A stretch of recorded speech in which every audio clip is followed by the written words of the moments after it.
সংযুক্ত আরব আমিরাতের দুবাইয়ে অবস্থিত মারিনা পিনাকল ৬৭ তলা আবাসিক ভবনে ভয়াবহ অগ্নিকাণ্ড ঘটেছে। তবে এতে কোনো হতাহতের খবর পাওয়া যায়নি। শুক্রবার রাত ৯:৩০টার দিকে ভবনটিতে আগুন লাগার ঘটনা ঘটে।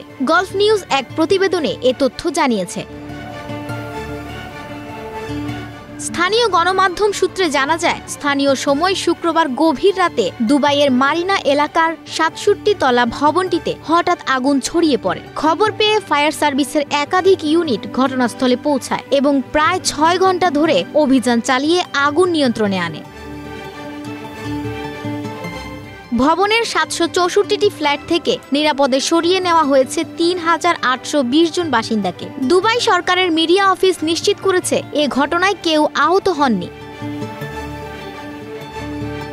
কর্তৃপক্ষ নিশ্চিত করেছে, শনিবার সকাল ১১:৪০ আগুন সম্পূর্ণরূপে নিয়ন্ত্রণে এসেছে। তবে ভবনে এখনো ধোঁয়া দেখা যাচ্ছে বলে জানা গেছে। কর্তৃপক্ষ বলছে, আগুন নেভানোর কারণে ধোঁয়া দেখা যাচ্ছে, যা অগ্নি নির্বাপক পদ্ধতির একটি সাধারণ অংশ। পরবর্তীতে রাত ২:০৯ জানানো হয়, ঘটনাস্থলে অ্যাম্বুলেন্স ও চিকিৎসা সেবা দল উপস্থিত রয়েছে এবং উদ্ধারকৃত বাসিন্দাদের শারীরিক ও মানসিক সহায়তা দেয়া হচ্ছে। এরপর রাত ২:২১ আরেকটি পোস্টে জানানো হয়, ভবনের ৭৬৪টি ফ্ল্যাট থেকে নিরাপদে সরিয়ে নেওয়া হয়েছে ৩,৮২০ জন বাসিন্দাকে এবং এ ঘটনায় কেউ আহত হননি। খালিজ টাইমস জানায়, আগুন লাগার পরপরই ভবনের নির্মাতা প্রতিষ্ঠানের সহায়তায় ক্ষতিগ্রস্ত বাসিন্দাদের অস্থায়ী আশ্রয়ের ব্যবস্থা করা হয়েছে। পুনর্বাসন এবং প্রয়োজনীয় চিকিৎসা সেবা নিশ্চিত করতে কাজ করছে স্থানীয় প্রশাসন।